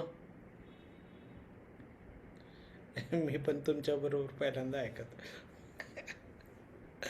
50% raw food खाल्लंच पाहिजे आपण, तर digestion चांगलं होतं. सगळ्याचं कॉम्बिनेशन हवं, एकच एक काहीच खाऊ नये. म्हणजे की रॉ फूड अगोदर खाऊन मग नंतर कुक खाल्लं किंवा कुक खाऊन नंतर रॉ फूड खाल्लं असं नाहीये. दोन्ही मिक्स करून खायचं. मग ते 50-50% मिक्सिंग गरज आहे. डायजेस्ट चांगलं होतं. हा. फिश बद्दल बरंच बोललेत ते, फिश बद्दल. हा फिश पॉइंटचं पण सांगितलं त्यांनी, बंगालचं. बरोबर आहे. जपानी लोक का जास्त जगतात किंवा कसे ऊर्जेने भरलेले असतात ते लोक. सुशी खातात, फिश फिश राईस खातात. बरोबर. सुशी. आणि जपानमध्ये कोणीच जाड नाहीये, सगळे बारीकच आहेत. 80 इयर्सची लेडी सुद्धा पण बारीक आहे एकदम. 80 इयर्स प्लस लाईफ स्पॅन आहे त्यांचं. आय मीन रेट जास्त आहे. आणि थांबतो असतात. जास्त म्हणजे ॲव्हरेज एज. जगामध्ये हायएस्ट ते जास्त कम्युनिटीमध्ये जगणारे आणखीन लाईफस्पॅन जास्त असणारे असं त्यांचं आहेत वगैरे. असं एक ते रेग्युलर काम करत असतात. नो डाऊट आहार तर आहेच आहे. मग नंतर टुगेदरनेस जास्त राहते. मग रोजचं त्यांचं भजन, संगीत, मौज मजा, गंमत वगैरे सगळं त्यांचं असतं. आणखीन मेडिटेशन, प्राणायाम वगैरे ह्याच्यावर पण त्यांचं भर जास्त असतं. बुद्धिझमच्या मेडिटेशनवर जास्त भर आहे त्यांचं वगैरे. असं आणखीन जगामध्येच गुड कल्चर ते चांगलं व्यवस्थित सांभाळून ठेवलेलं आहेत वगैरे. असं आणि सगळं जॅपनीज मध्ये तिकडे असते, त्यामुळे टुरिस्ट लोक कमी येतात तिकडे. पण ते लोक चिल्ड्रनचा आणि एल्डर लोकांना खूप रिस्पेक्ट करतात. आणखीन फर्स्ट मे बी आता 10-15 वर्षापूर्वी ते जपनीज प्राईम मिनिस्टर पुण्याला आलेले होते. कारण की जपनीज पुण्यामध्ये रानडे इन्स्टिट्यूटमधून जास्त शिकतात मुलं. ओके. त्यामुळं त्यांनी जॉबला तिकडं शिफ्ट व्हायला लागतात. ओके. तिथली लोक शिकत नाही आहेत, पण इकडचे जपनीज लँग्वेज शिकून सगळं तिकडं शिफ्ट झालेलं आहेत वगैरे. असं बरंच त्या ठिकाणी कार्य करायला लागलेलं आहेत. ओके. गुड. रॉ फिश बद्दल काय बोललेत? रॉ फिश भरपूर बोलले. रॉ फिश खायचं आहे. ओके. रॉ फिश आपलं जे एकदम थिन ते असं ह्याच्यामध्ये कट केलेलं असतं, काय म्हणतात त्याला, पातळ स्लाइस केलेलं असतात. ओके. सो ते आणखीन डेकोरेटिव्ह खूप केलेले असते. त्याच्याबरोबर सुशी सांगितलं. त्याच्यात कट करून असंच रोल करून घातलेलं असतात. त्याच्यामध्ये राईस आणि रॉ फिश असतो सुशी मध्ये. ते रोल करून कट करतात. आपल्या वडी कसं करतो, आळू वडी आपण, तसं ते रोल करून त्याच्यात ते कट करतात. एका रोल मध्ये सगळं सीवीडचं लीफ असतं. सीवीडचं लीफ, त्याच्यामध्ये राईस आणि ते फिश रोल करतात आणि कट करून बॉईल खातात. सो देशमुख साहेब त्याच्याबद्दल बोललेले आहेत बघा. देशमुखला वाटतं सांगितलं की मी ब्राह्मण आहे, मी खात नाही, पण तुम्ही खा. हो, आम्ही पण व्हेजिटेरियनच आहे. मी पण व्हेजिटेरियन नाही खात, दूध पण नाही पित आम्ही, फक्त व्हेजिटेबल आणि फ्रुट्स वर असतो आणि नॉर्मल जे आहे आपण जेवतो. गुरुजी पण ते दही वगैरे घ्यायला पाहिजे. तेच कड ताक वगैरे तेच. आणखी नंतर दूध सांडले गुरुजींनी. मग ते गुजराती लोक बघा, त्यांनी हळद वगैरे टाकून घेत असतात झोपायच्या अगोदर वगैरे. असं ओके. किंवा पण पूर्वी गुरुजी पूर्वी एक प्रथा होती माहिती आहे का? लग्नाच्या काय हनीमून डे काय फर्स्ट नाईटच्या वेळेला हो, दुधाचा ग्लास घेऊन सुहागरात जायचं. सुहागरात सोहागरात. दूध कुठे आधी मिळतात? सारखं दूध मिळत नाही ना, पण सगळं अडल्ट्रेशन भेसळयुक्त दूध आहे आहे, त्यामुळे काय दुधामध्ये. घ्यायचं? नाही अडल्ट्रेशन आता भरपूर भेसळ आहे त्यामुळे त्याचा हा परिणाम नाही होत आहे. ओके, जे काय झालं हम्म. ते काय न्यूक्लिअर काय न्यूक्लिअर नाही, गुरुजी नर्वस दुसऱ्या टाईपचं डिसऑर्डर्स दूध वगैरे जे असतं झाले, ते. नर्वस डिसऑर्डर्स वगैरे जे झाले ते सगळं हे भेसळमुळे झालं असेल. न्यूरोलॉजिकल हा डिसऑर्डर. हा मग काय काऊ मिल्क सांगितलं आणि काऊ मिल्क घेण्याबद्दल ते सांगितलं. मिळतं, ते मिळतच नाही काऊ मिल्क. देसी काऊ मिल्क आपल्या इथे मिळतच ते नाही. गावाकडे हो, पण त्यांनी सांगताना सांगितलं. हम्म. आम्ही गावाकडे गेल्यानंतर मला एकट्याने रात्रीच्या वेळ मी वॉकिंग करत होतो, त्याने म्हटलं की चला आमच्या घरी चला म्हटलं. त्याने घेऊन गेलं तर मला गाय दाखवतं म्हटलं. हे अगोदर तुम्ही पाहिलेलं होतं ते आहेत, त्याचं 2-3 पिल्ले आहेत बघा, हे असं मला ते दाखवत होतं वगैरे. असं गावामध्ये फक्त माझ्याकडेच देशी गाय आहेत, दुसऱ्याकडे कोणाकडे नाही आहे वगैरे असं ते सांगत होता. आणखीन दूध त्यांनी सांभाळून ठेवलं जातं, तूप बनवत आहे. आणखीन त्याचं जीवामृत वगैरे त्यांनी करत आहे. जीवामृत म्हणजे माहिती आहे ना, म्हणजे की हो 30 काय? एकरला 30 एकरला एक देशी गाय सफिशियंट आहे खतसाठी. ओके, लक्षात हो. हा तेवढं त्याचं गोमूत्र आणि गोमयापासून. हा डाळीचं पीठ पण घालतात, डाळीचं पीठ, गूळ. हा ते सगळं प्रोसेस आहे. जीवामृत बनतं तर मग ते शेण आलं, गोमूत्र आलं, डाळीचं पीठ आलं, थोडंसं गुळ आलं, तिथलं जमीनचं माती आली वगैरे असं. घनामृत आणखीन जीवामृत. घनामृत म्हटलं सॉलिड असतो. जीवामृतमध्ये 200 लिटर ड्रममध्ये ते सगळं 10-10 किलो टाकून 10 लिटर गोमूत्र, 10 लिटर शेण, आणखीन 1 किलो किंवा अर्धा किलो गूळ टाकलं जातो, 1 किलो थोडंसं किंवा अर्धा किलो हरभऱ्याचं द्विदळ धान्याचे जे काय पीठ आहे ते टाकलं जातं. दिवसातून 3दा त्याला खूप सावकाश फिरावं लागतो, क्लॉकवाईज, खूप स्लोली. म्हणजे करोडोमध्ये ते बॅक्टेरिया तयार होत असतात. काय सो त्यामुळे ते जमीनमध्ये वापरायला लागलं तर जे फर्टिलिटीसाठी. हा आणखीन जे काही युरिया वगैरे आहे त्याच्यापेक्षा ते बेस्ट खत आहे. ओके, सो त्याच्यावर ते रिसर्च केलेलं आहे. सुभाष पालेकरनं आणखीन त्याला पद्मश्री अवॉर्ड पण त्यांना दिलेले आहेत. मी माझ्या शेतात वापरते. येस, ओके, छोटसच आहे पण तिथे वापरते जीवामृत. व्हेरी गुड, व्हेरी गुड, मी तर कुंड्यांना पण घालतो, कुंड्यातल्या झाडांना. Very good nice. Okay, so सांगायचे तात्पर्य आहे की ह्याच्यापासून उत्पन्न होणारे जे आहेत ते हेल्दी फूड आहेत, ते पूर्वीचे लोक खायचे आहेत. ओके, मला कोणीतरी जस्ट क्लिप पाठवून दिलेली होती की म्हणजे की 40 का 60 वर्षाच्या पूर्वी चांगलं तेल खायचे, म्हणजे तेलाचं सगळं फोडणी अमुक तमुक वगैरे सगळं खायचे, काहीच नाही तरी पण स्लिम होते, ते ॲक्टिव्ह होते, एनर्जेटिक होते. म्हणजे की ते तेल काय म्हणते त्याला कॉम्प्रेस केलेलं असेल किंवा गावामधलं तेल काढायचे त्यावेळेला. गाण्याची. गावात जाण्यासाठी. हा, मग त्यामुळं त्यांचं तब्येत वगैरे सगळं चांगलं राहतं. आता सगळं काय म्हणते त्याला सगळं भेसळ तेल आहे, त्यामुळे ते हेल्दी नाहीये. किती डाएट करा, काय करा, ते सगळं काहीच नाही वगैरे असं. ओके, रिफाइंड ऑइल म्हणून आलं सगळं, त्याच्यात सगळं प्रॉब्लेम्स आहेत वगैरे असं. फिजिकल वर्क पण किती कमी झालंय, सिडेंटरी कामं करायला लागलोय, तो एक मोठा इश्यू आहे तब्येतीवर परिणाम होण्याचा.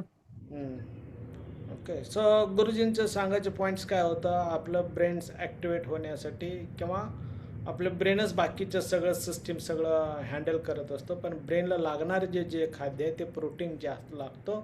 ओके, बाकीचं सगळं म्हणजे कार्बोहायड्रेट चाललेलं असतं, पण आपण कार्बोहायड्रेट जास्त खात जात असल्यामुळे फॅटनेस आपलं जे वाढत चाललेलं असतं, मग सगळं प्रॉब्लेम क्रिएट होतं. दोन्ही मिक्स होणं गरजेचं आहे, प्रोटीन आणखीन कार्बोहायड्रेट्स. ओके, सो तुम्हाला स्वदेशी मुवमेंट म्हणून आहे नाही, सात्विक मुवमेंट, सो त्यांनी कार्बोहायड्रेट्सबद्दल खूप छान रिसर्च करणं आहे, तुम्हाला क्लिप पाठवतो. म्हणजे की त्याच्यामध्ये भरपूर प्रोटीन्स आहेत जे आपण व्हेजिटेरियन जे आहेत ते. आता मध्यंतरी मी अमेरिकाला गेलेलो होतो, न्यूयॉर्कमध्ये वगैरे सगळं आता ते व्हेजी झालेले आहेत. नाही, वेगन. Not even milk. मला ते दही दिले, तुम्ही ओळखला का म्हटले, म्हणून नाही हे ते म्हणते की बदामचं दही वगैरे असं. ओके, सो म्हणजे कसं काय वगैरे म्हणजे की भिजवत घालायचं, मग नंतर त्याला क्रश करायचं, म्हणजे फिल्टर करायचं, काढून काढायचं, मग त्याला गरम करायचं, त्याच्यात दही टाकलं तर चांगलं दही होतं वगैरे असं. दही होतं, ताक होतं वगैरे असं. ते जे आहे शेंगदाण्याचं आहे, दूध आणि खोबऱ्याचं नंतर आहे. दही. Yes. आणखीन तुम्ही कोकण साईडला गेलं, जेवण सगळं झाल्यानंतर एक महत्वाचं देतात, ते सोलकढी. सोलकढी. Okay, best. आणखीन सगळं डायजेशनला वगैरे सगळं ते छान असतं वगैरे असं. ओके, सोलकढीचं गुड. सो त्याच्यानंतरचं पॉईंट काय होता की आपले हेल्थ. नंतर एकदा लास्टला गुरुजी जे होते श्रृंगेरी मठला कर्नाटकमध्ये सांगतात की तुमची आजी पणजी जे खात होते ते खावा, असं ते म्हणायचे. त्यांना सगळं माहीत होतं. जे की इडली बरोबर जे आहे ते सांबारच खाल्लं जायचे. इडली कार्बोहायड्रेट आहे, पण सांबार वगैरे डाळ वगैरे जे आहेत हे प्रोटीन आहे वगैरे असं. त्यामुळे त्या भाज्या त्या आहारमध्ये त्या प्रमाणामध्ये ते खाल्लं जायचं वगैरे, नॅचरली त्याच्यामध्ये आहार यायचे. ओके, हां, जयश्री बोला, काय म्हणतो? राजश्री, जयश्री. ओके, आता आपण प्राणायामकडे तो. हां, गुरुजी, जैसे आपने बताया कि अपने हाँ प्राणायाम के लिए जितनी श्वास की आवश्यकता है, और विदेशों में श्वास की अलग तरह से आवश्यकता है, उसी तरह भोजन का भी तो आवश्यकताएं अलग अलग है। कोस्टल एरिया में अगर फिश ज्यादा आवश्यक है, तो हम जो सेंट्रल इंडिया है वहाँ की आवश्यकता है अलग है, तो हम सभी को एक तरह से तो नहीं नाप सकते ना, और कच्चे और पक्के को भी हम एक तरह से नहीं ले सकते ना, सही है. रॉ फूड और कुक फूड को, क्योंकि सब लोगों को वो कैसे सूट कर पाएगा, एक सा फूड सबको सूट करना कैसे होगा। आपका सवाल है या आपका बता रहे हैं? नहीं, मेरा सवाल है, जैसे आपने शुरू में सांसों को लेके बताया था, हाँ, और जो कोस्टल एरिया का है तो वो वहाँ का तो सही है कि कोस्टल एरिया में जो चीजें मिल रही है, अब वही सेंट्रल इंडिया की जो चीजें हैं तो सो वो और मैंने आपको पहले ही बताया था कि हर एक राज्य का उसका अपना ही आहार है. ओके, सो वही आहार वहाँ पे उत्पन्न होता है. ओके, सो अभी क्या बोलते हैं उसको, ग्रीन फार्म हाउस वगैरह आए हैं. ओके, उसमें सब जो चाहिए वो उगा रहे हैं. ओके, सो नहीं तो वो अपना अपना हिसाब से, नेचर के हिसाब से, ज़मीन के हिसाब से, उधर होने वाला बारिश के हिसाब से, उधर जितना देर तक तेज़ धूप होता है या कम धूप होता है, कौन से सीज़न में ज़्यादा तेज़ होगा, कौन से सीज़न में कम होगा, उसका हिसाब से, एनवायरनमेंट के हिसाब से, वातावरण के हिसाब से ही फल हो, अनाज हो, ओके, जो प्राणी हो, वो सब वो रहते थे. ओके, सो इसलिए आप देखा तो आंध्रा का खाना स्टाइल अलग है, केरला का अलग है, महाराष्ट्र में अलग है, कर्नाटक का अलग है, उत्तर प्रदेश का अलग है, मध्य प्रदेश का अलग है, कश्मीर का अलग है, राजस्थान का अलग है. सो राजस्थान में मैं जैसलमेर में गया तो वो इतना ऐसा तेल ऊपर था. मैंने बोला अरे ये तो इतना तेल क्यों डाला है? अरे भैया ये तेल नहीं है, ये घी है. ऐसा ओके है ना. तो हम इतना नहीं खाते हैं, नहीं इधर तो खाते ही हैं. ओके, सो एक आदमी हमको राजस्थान के लोग हमको खाने के लिए बुलाए थे, उधर का स्टाइल अलग है. ओके, वो पापड़ दिया तो लास्ट में पापड़ देते हैं. महाराष्ट्र में आप खाने के लिए बैठे तो खाने में पहले ही पापड़ देते हैं. मुझे समझ में नहीं आया, तो फिर भी मैंने पूछा ये क्यों पापड़ दे रहे हैं. वो जो भी कुछ तेल मुंह उधर इधर कुछ लगा होता रहता है, तेल नहीं घी जो लगा वाला है, वो पर्टिकुलर राजस्थानी पापड़ आता है, वो सब क्या बोलते हैं उसको, ऑब्जर्व करते हुए अंदर चला जाता है. ओके, मुंह में कुछ ऐसा चिपका वाला नहीं रहेगा. ओके, दाल भाटी कहाँ से है? राजस्थान. फिर ओके, वो उसमें घी सिवाय चलता ही नहीं. राजस्थान की. ओके, और उसमें भी चूरमा बनाते हैं, चूरमा और भी फैंटास्टिक. ओके, वो और जिनका आपको मालूम नहीं, जो मैं एक दूसरा घर में गया था, मुझे जितना नॉर्मल लगता वो खा लिया. फिर बाद में ने बोला कि नहीं नहीं नहीं आप लेना चाहिए, मेरा हाथ से लेना चाहिए. ओके, और उसका पतिदेव का हाथ से एक लेना चाहिए और उसका बेटी का हाथ से एक सो मुझे ये सिस्टम पहला बोला होता तो फिर मैं पहले ही काम करता। इसका होने के बाद फिर चूरमा अलग होता है, ये स्पेशल है चूरमा, अगर ऐसा है ना। तो फिर समझ में आएगा, वो दाल बाटी खा गया तो आदमी तुरंत लेट जाता है, वो कुछ एक्टिव नहीं रह सकता, बहुत पानी पीना पड़ेगा उसको। ओके, सो वो सब ऐसा होना चालू हो जाता है। सो कहने का मुझे इतना ही था कि जहाँ जहाँ उधर का कल्चर का एनवायरनमेंट का आहार है वो लेना है। क्लियर? इसलिए मैंने बोला कि या गुरुजी ने लास्ट में बताया कि आपका ग्रैंड पेरेंट्स जो क्या खाते थे वो खाना जरूरी है, उनको ज़्यादा जानकारी था। हाँ, एक है। दूसरा है उनका DNA चेंज हुआ वाला है, वो ऑलरेडी इनबिल्ट आया वाला रहता है, वो सेकेंड है। ओके, हो गया राजश्री, समझ हाँ में गए? ठीक। यस, अभी आप हाँ निर्णय सर, करो क्योंकि कि वो आपको क्या खाना है। सो मैंने वैसे ही बोला था कि जो हाँ महाराष्ट्र का है वो विशाखापट्टनम में गया, उधर हॉस्टल में रहता था ना, पढ़ाई करने के लिए। फिर बाद में चपाती खाने लगे तो तकलीफ हो गया, क्योंकि उधर आप ज़्यादा रह रहे। हाँ, क्योंकि गुरु जी के जी जी जी गुरु जी का जो पूरा वो हुआ ना, उससे थोड़ा सा कंफ्यूजन मेरे माइंड में क्रिएट हो रहा था। चाहिए अब तक भी हो गई थी। जो वो हो अभी क्लियर हो गया। हाँ, वो हो सकता है। ओके, से देखो, हाँ, जापानीज लोग वो खा रहे हैं क्योंकि वो उनका उतना फिश ही ज़्यादा अवेलेबल है ना, वहाँ पे समुद्र किनारे है। ओके, सो हमारा वैसा है ही नहीं है उतना, उधर का एनवायरनमेंट टोटली हाँ, अलग है, हमारा एनवायरनमेंट टोटली। एनवायरमेंट अलग है, उनका कल्चर अलग है। हाँ, अब देखो हम मैं भारतीय हैं, हम जापानी नहीं है। नहीं नहीं नहीं, मैं बता रहा हूँ कि मैं पिताजी के साथ पण थे, एकदम चांगलं आहे. नॉर्थ साइड में थे, प्रत्येक उधर का सरसों का तेल, पर्सन सरसों अँड का पर्सन तेल ज्यादा यूज करते हैं। प्रत्येक व्यक्ती अशी स्लिम आहे. बाई काय, पुरुष काय, म्हातारे, फॅट कोण माणूस दिसणारच नाही. बरोबर है। ओके, सर मेरा एक डाउट है हाँ बोलिए। कि लॉन्गेस्ट कोस्ट गोवा को है। क्या क्या? गोवा को सबसे, अपने भारत में जितने भी राष्ट्र है जिनको भी किनार पट्टी है समुंदर की, तो सबसे बड़ी किनार पट्टी जो है वो गुजरात की है। इसके बावजूद वहाँ फिश खाने वाले लोग कम है, ऐसा क्यों? वो गुरुजी बोला ना खिचड़ी खाओ, खिचड़ी बताया ना। नहीं, अगर कोस्टल एरिया है सबसे ज्यादा है तो कोस्टल के हिसाब से तो वहाँ सबसे ज्यादा फिश आना चाहिए था फिर।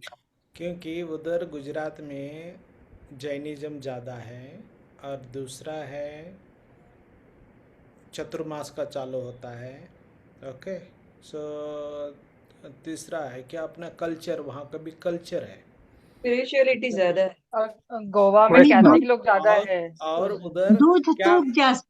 हाँ, उधर कृष्ण का रहा वाला जगह है और गाय का ज़्यादा रिस्पेक्ट है, और दूध, वैष्णव। हाँ, दूध तूप वगैरह सब वो ज़्यादा है वहाँ पे। ओके, समझ में आ गए? सो उधर इसलिए गोवा में खाने वाला कम है, सब मुस्लिम लोग उधर जाकर बस गए थे। द्वारका का आजू बाजू में मैक्सिमम बंगाली लोग घुस गए थे। ओके, वहाँ से निकालना पड़ा, क्योंकि वो क्या जाल फेंक दिया और फिश मिल गए, खा गए, उनका चल रहा है, रोजी रोटी चालू हो गया। ओके, सो ये है। अभी आपको मालूम नहीं, मैं एक तुमकुर गया था, नहीं भद्रावती बोल, कर्नाटक का एक प्लेस है, वहाँ पे एक आश्रम में गए थे। जब गुरुजी थे तब गए थे, तो हार्डली उधर विठोबा मंदिर है पहाड़ के ऊपर, और 20-30 फैमिली होंगे वो गांव में। अभी 7-8 साल पहले गए, देखा तो होल गांव भर चुका है। ओके, और सब लोग मुस्लिम हैं। और उधर जाकर देखा तो थोड़ा सा वैसे घूमते गए तो सामने गए तो नदी है, और उधर क्या है, जाल फेंक दो, मछली खा लो। एक 5-10 मछली मिल गया, 3-4 मिल गया तो हो गया रात का खाना। ओके, उसके लिए क्या सब्जी लेकर आना नहीं, कुछ नहीं, और आराम से लोग मकान बनाकर बैठ रहे वहाँ पे। ओके, और हिंदू लोग उधर अभी नहीं है ही नहीं, बहुत हार्डली दिख रहे। ओके, ये समझ में आ रहा है मैं क्या कह रहा हूँ? यस, सो मेनली आहार क्या खाना चाहिए, क्या नहीं खाना चाहिए, ये आपका अवेयरनेस जरूरी है बस। ओके, सो मैं जब अमेरिका में गया था तब बोला कि इधर 8-8 महीने बर्फ है। ओके, इसलिए जो भी फल आता है उसको स्टेरिलाइज कर वाइन बोलकर पीते हैं। और उधर नमक भी नहीं था पहला, इसलिए नॉनवेज ही खाते थे, वो भी रॉ खाते थे क्योंकि वो सड़ता नहीं था। ओके, वही ना आग लगा देते थे और उसके ऊपर वो रोस्टिंग कर देते थे, वैसे ही खा लेते थे। ओके, सो उसका सिवाय उधर कुछ उगता ही नहीं है, कुछ मिलता ही नहीं है ना। सो इसलिए उधर का खाना अलग हो गया। सो हमारा खाना अलग है। आप उधर नॉर्थ फॉरेन कंट्री में गए तो सिर्फ बटाटा का आपका अलग अलग वैरायटी मिलता है बस, और कुछ नहीं। ओके, सो हम जो गए थे वो कौन सा एक है, अच्छा उसका ट्रेडिशनल कंपनी है ना, पोपट पी से स्टार्ट होता है, पोटले ऐसा कुछ तो है, उसका वो खाना होता है। और मैक्सिकन फूड ज़्यादा होता है वहाँ पे, वेजिटेबल में आने वाला वगैरह, मैक्सिकन फूड्स ज़्यादा है वहाँ पे। तो नहीं तो बाकी का नॉनवेज। सो चाइना में गए तो आपको पता ही नहीं चलता। जब हम कैलाश मानसरोवर गए थे, वो दुकान में पता ही नहीं चलता कि वेज है नॉनवेज है वगैरह। वो बोलते थे आप इधर का कुछ नहीं खा सकते वगैरह ऐसे। क्यों नहीं, आप शिव भक्त है और क्या बोलते हैं उसको, शाकाहारी आप लोग हैं। ओके, सो उधर आप चाइना में वगैरह सब गए तो बुद्धिज्म चालू है और वो सब यही खाते हैं। सो बुद्धा खुद शाकाहारी था, बुद्धा खुद शाकाहारी था। उसमें एक स्टोरी बताया जाता है, क्या बुद्धा का जो सिस्टम है बॉल है, यानी भिक्षा मांगता है, जो बॉल में भिक्षा दिया जाता है वो खाना है, फेंकना नहीं है। ओके, इसलिए एक भिक्षु जाता रहता है, तब वो ना ईगल से, पक्षी से, उसका चोंच से या पैर से वो एक मांस का टुकड़ा गिरता है, वो एक भिक्षु का पात्र में गिरता है।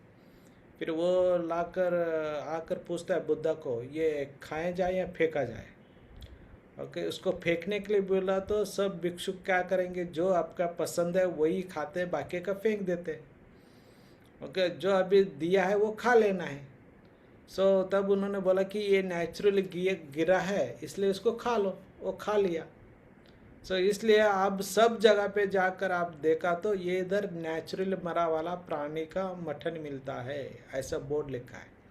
ओके, लद्दाख में वगैरह उसको मारते नहीं है, गला गाय को जो है याक बोलते हैं, उसको गला दबा देते हैं। ओके, सो हिंसा नहीं करते, उतना दबा कर उसको बंद कर फिर उसको वो जो कुछ 5-6 महीने है उसका एक इसके ऊपर ख़त्म कर देते हैं उनका खाना।